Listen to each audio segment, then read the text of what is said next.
आप में से बहुत सारे बच्चे क्वेश्चन प्रैक्टिस के लिए परेशान हो रहे थे, तो आप लोगों को परेशान होने की भी बिल्कुल ज़रूरत नहीं है, क्योंकि टेस्ट प्रेप ने आपके लिए लाया है 10 practice set of question papers की पूरी एक बुक, जिसमें आपको सीनेट के पैटर्न पे आपको 10 क्वेश्चन पेपर्स की एक पूरी बुक प्रोवाइड की गई है, जहाँ पे टोटल 200 क्वेश्चन होते हैं, जैसे आपके सीनेट के एग्जाम में पूछा जाता है, जहाँ से आप क्वेश्चंस की प्रैक्टिस करके अपनी प्रिपरेशन को और भी इम्प्रूव कर सकते हैं। इस क्वेश्चन पेपर को सीनेट के सिलेबस और पैटर्न को ध्यान रखते हुए डिज़ाइन किया गया है, और हर क्वेश्चन पेपर के लास्ट में आपको उसकी आंसर की प्रोवाइड की गई है। साथ ही साथ आपको उसकी जो रिलेवेंट थियरी है उसको भी आपको दिया गया है, जहाँ से अगर कोई आपका जैसे क्वेश्चन गलत होता है तो आप जाके उसके कॉन्सेप्ट को फिर से आप रिवाइज कर सकते हो। उसके लिए फिर आपको कई सारे बुक को रेफ़र करने की कोई ज़रूरत नहीं है। और साथ ही साथ इसमें जो नर्सिंग एप्टीट्यूड का है क्वेश्चंस हैं वो लेटेस्ट पैटर्न पे दिए गए हैं, और लास्ट में आपको एमआर शीट प्रोवाइड की गई है, जहाँ से आप क्वेश्चंस को कैसे फिल करते हैं और भी चीज़ें कैसे आपको डाटा फिल किया जाता है आपके एग्ज़ाम में, तो आप वो जाके आप वहाँ से कर सकते हो।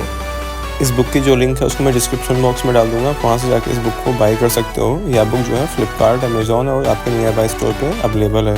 हे everyone, welcome on my YouTube channel. I Shivam Upadhyay, student of King George Medical University Lucknow. तो आई होप कि आप सबकी जो प्रिपरेशन है अच्छी चल रही होगी, आप लोग अच्छे से पढ़ाई कर रहे होंगे।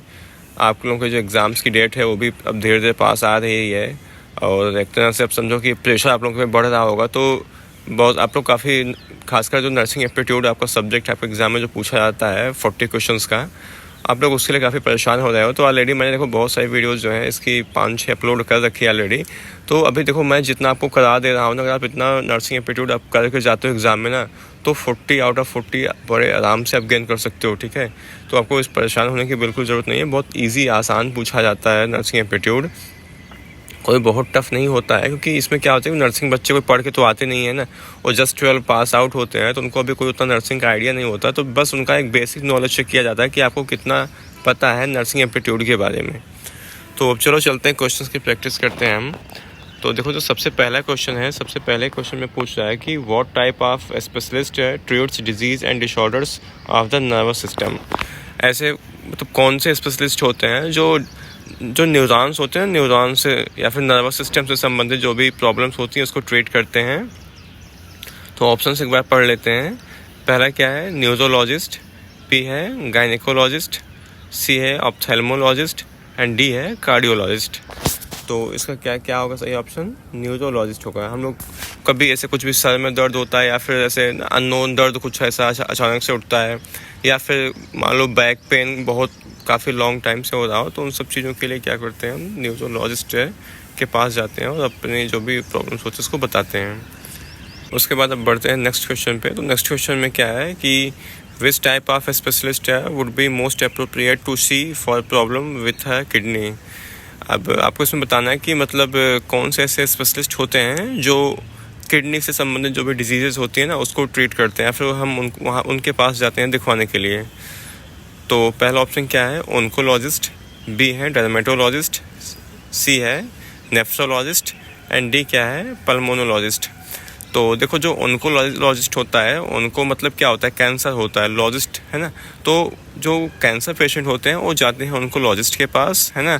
और जो डर्मेटोलॉजिस्ट होते हैं वो उनके पास कौन जाता है, स्किन से संबंधित। जब किसी को स्किन से संबंधित कोई भी ऐसे प्रॉब्लम होती है तो कहाँ जाता है, डर्मेटोलॉजिस्ट के पास। अब आता है नेफ्रोलॉजिस्ट। यस, नेफ्रो मतलब समझो नेफ्रॉन, आप लोगों ने सुना होगा, नेफ्रॉन किडनी का एक पार्ट होता है नेफ्रॉन, ठीक है। तो नेफ्रॉन जो वहीं से आया है, नेफ्रोलॉजिस्ट, ठीक है। तो इसका सही ऑप्शन क्या होगा, नेफ्रोलॉजिस्ट। अब अगला क्वेश्चन है, अगले क्वेश्चन में बोला कि what type of specialist focuses on the treatment of cancer, है ना। ऐसे कौन से ऐसे स्पेशलिस्ट होते हैं जो कैंसर ट्रीटमेंट को, मतलब कैंसर को ट्रीट करते हैं, तरह से समझो। तो अभी मैंने आपको बताया कौन होते हैं, उनको लॉजिस्ट होते हैं, ठीक है। उनको जो लॉजिस्ट होते हैं क्या करते हैं, कैंसर के पेशेंट को ट्रीट करते हैं।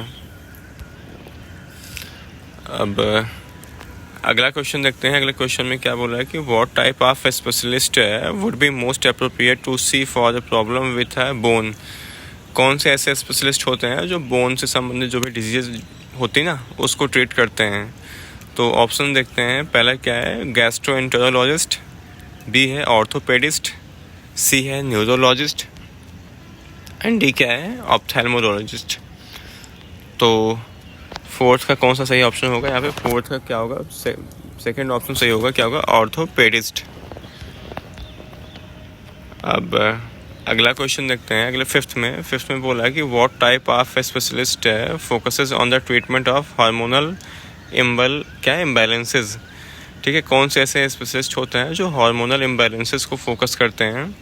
तो पहला ऑप्शन क्या है, एंडोक्राइनोलॉजिस्ट, बी है नेफ्रोलॉजिस्ट, सी है कार्डियोलॉजिस्ट एंड डी क्या है, पल्मोनोलॉजिस्ट।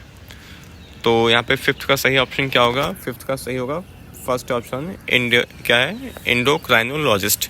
एंडोक्राइनो का मतलब एंडोक्राइन से आप समझ लो, जो एंडोक्राइन होता है ना, एंडोक्राइन, वहाँ से इसका ओरिजिनेट हुआ है टर्म, तो क्या हो जाएगा, एंडोक्राइनोलॉजिस्ट। आपने दो ग्लैंड के नाम भी पढ़े होंगे ना, एक एंडोक्राइन ग्लैंड, एक्सोक्राइन ग्लैंड, ठीक है, तो वहीं से एंडोक्राइनोलॉजिस्ट आया है टर्म में।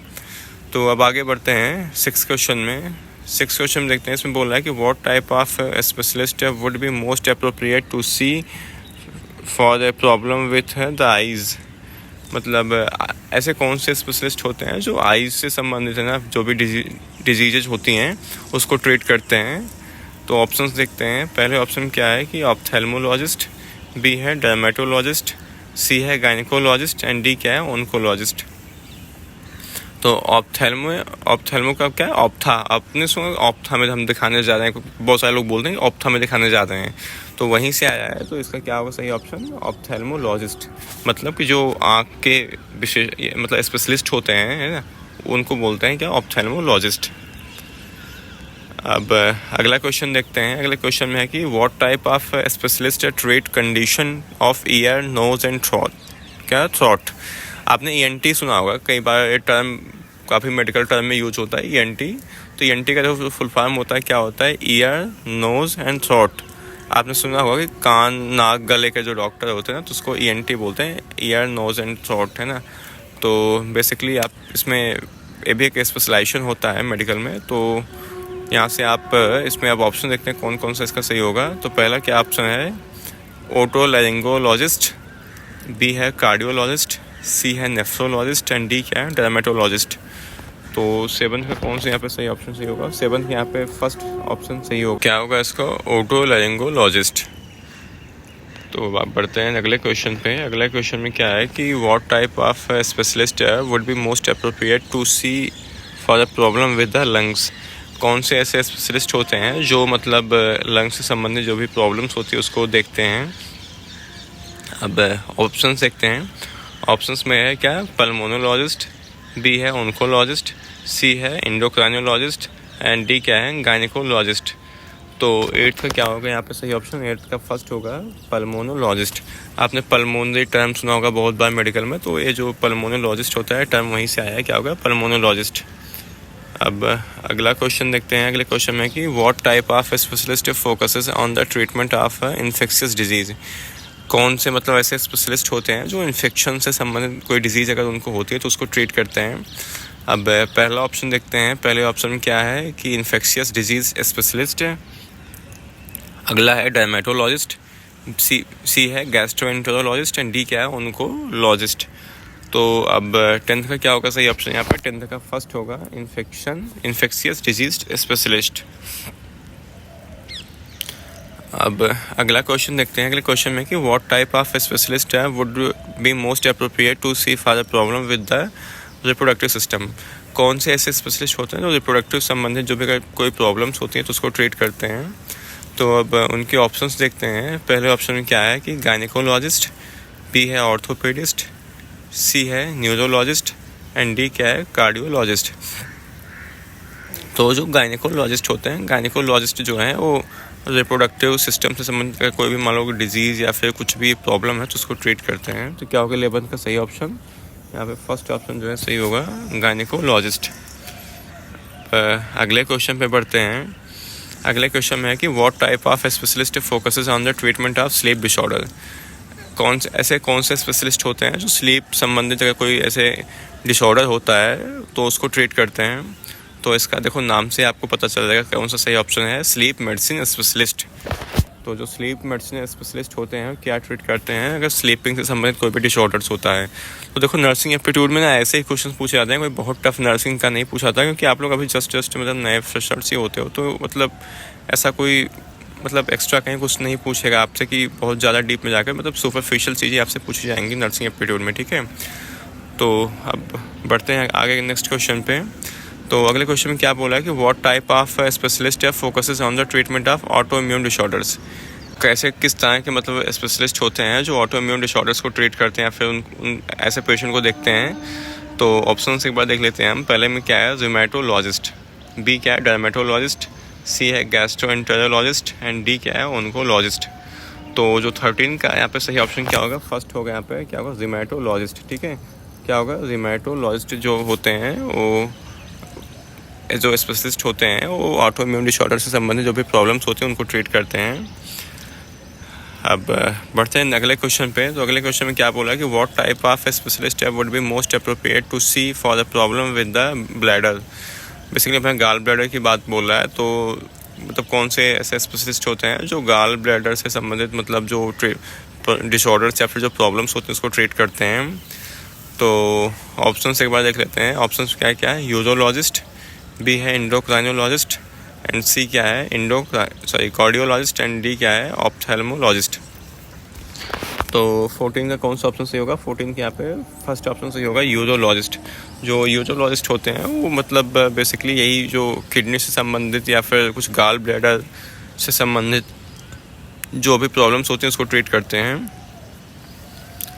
तो ये तो हो गए आज के आपके कुछ नर्सिंग एप्टीट्यूड के क्वेश्चंस जो आपके एग्ज़ाम के पॉइंट ऑफ व्यू से आपके लिए इंपॉर्टेंट है। और बाकी के और भी क्वेश्चंस मैं भी कराऊंगा। तो आप लोग अगर इतना करके जाते हो तो इतना आपके लिए सफिशिएंट है आपको एग्ज़ाम क्रैक करने के लिए, अच्छे मार्क्स पाने के लिए, ठीक है। तो नर्सिंग एप्टीट्यूड के लिए आप परेशान ज़्यादा मत हो, ठीक है। उसका वीडियो आप बस कुछ 10-15 दिन पहले इसको एक बार और फिर से देख लेना। बाकी अगर आप मेन फोकस जो है फिजिक्स, केमिस्ट्री, बायोलॉजी पे करो, इंग्लिश थोड़ा बहुत अच्छे से करो, है ना। और जी के भी आप लोग करते हो क्योंकि उसका जो सिलेबस भी था मैंने आपको बता दिया। तो उसके अकॉर्डिंग आप लोग जो अपनी प्रिपरेशन आगे कंटिन्यू करो, इंग्लिश और जी के का भी साथ ही साथ। तो फिलहाल आज के वीडियो में इतना ही। बाकी आपको वीडियो पसंद आया तो वीडियो को लाइक कर देना, चैनल के सपोर्ट में चैनल को सब्सक्राइब कर देना। Thank you so much watching for this video.